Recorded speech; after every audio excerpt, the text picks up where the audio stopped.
program that we talk about bringing you news that the news does not cover, and also talking about survival strategies. That's very important. And real quick, I want to go ahead and plug our website. This is a private Christian network. Lots of great information on this site. It is www.operation13-9.ning.com. Go there, get signed up, and there's somewhere around 218, 219 members there. We're growing on a weekly basis. What that is it's a network of Christians who are coming together, putting their heads together, figuring out refuges, figuring out survival strategies, sharing information. It's a great source. It's a great site. Get plugged in, and I'll go ahead and put that link right into the chat room here. I'm going to talk a little bit about some precautions and safety measures for us out there, civilians, and what we can do during a martial law and what we can expect and what we should be prepared for. Okay. I just recently learned, in contrary to what a lot of people think or what's put on the net, it only takes 12 hours from the president's order to have soldiers on your streets. Okay, so 12 hours, folks, 12 hours. Go ahead. Yeah, 12 hours. The moment I know, I will definitely post it, and I will call you and let you know. Precautionary measures. Well, the only thing I could tell you is don't look suspicious, because if you look like you're trying to find a place to be safe, they might consider that suspicious. But what I want, this is something I covered. I covered it in English and in Spanish the other night, and it was about preparing just for any type of disaster. Number one, okay, most everybody that looks for a refuge or a place to hide or wait this out, okay, they're gonna try to put themselves next to a body of water, whether it be a river, a creek, a stream, anything that's well known, okay.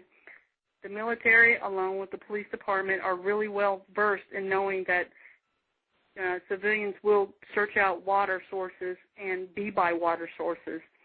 So if you are looking for a refuge, I wouldn't park it right next to the water source that you're choosing to use, because that's the first place they're going to look. Second of all, the military doesn't like to reinvent the wheel at all. So if there are already checkpoints set up, such as DUI checkpoints in your town, Border Patrol checkpoints, things such as that, they're going to go off of that, and they're going to use that. It's already there. It's already set up. It's less stuff that they have to get together to put into place. Mm-hmm. So I just wanted to bring that one up. Now, the other thing I wanted you to talk about, because we did a show, long time ago, and I know there's a lot of new listeners. I want to reiterate the black boxes and shutting down cities and what exactly happens during that time. I'm sorry, what was that? When the military uses these black boxes, they put, a perimeter of like 12 miles around the city. So, okay. This kind of goes off the last call that I had with you. Okay, yeah. What it does is it shuts down your internet and your phone service so that you can't get out, get any message out or any message in. And that's what they do. It's a black ops thing. They go out and they do this, and they turn it on as a scrambler. So it will definitely tell you that you can't receive calls or make calls or let anyone know anything about what's going on. They can very well do that. I'm about to lose my battery. Hold on. Okay. While you're getting your battery together there, listen, call in, 347-855-8961. We want to hear from you. We've got Entimes here ready to answer your questions. Whatever's going on in your mind, call Counterculture Radio, and we can address those. Okay, we're good to go. All right, so basically, we talk a lot about having a bug-out bag. KT does a lot of those shows.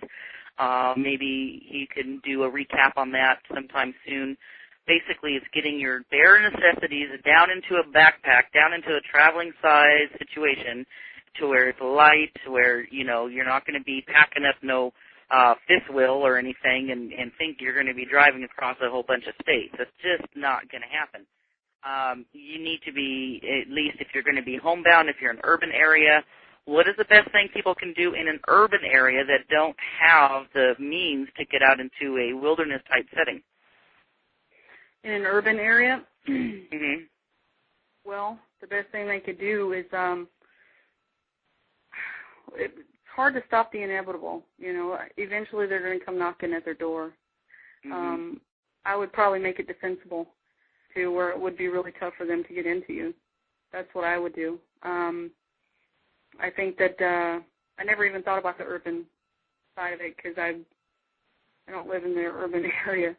But, yeah, the urban area is pretty tough. And I think that if I lived in an area such as that I would already have my refuge already planned out, and I would already have stuff there.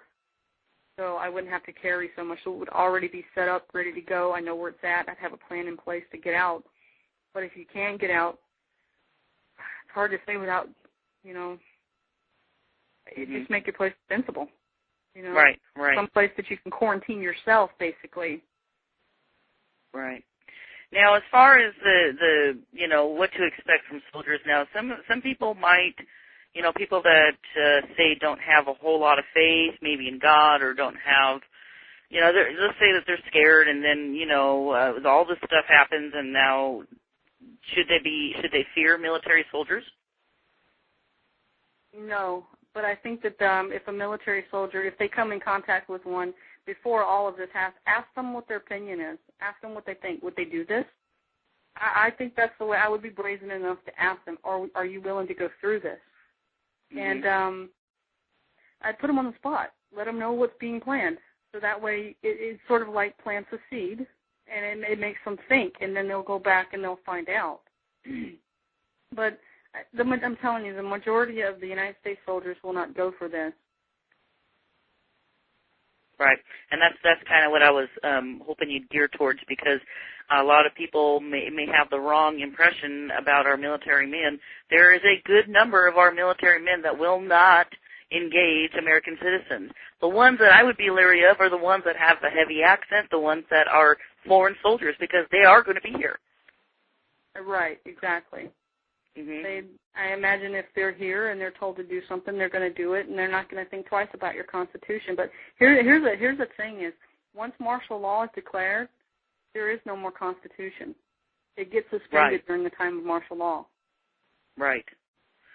Now, see, to me, when I was talking to Delta, one of our other military intel some time back, the question was raised among military soldiers. Now, during a martial law, if the Constitution is suspended, and that's what you take your oath on, who is in command?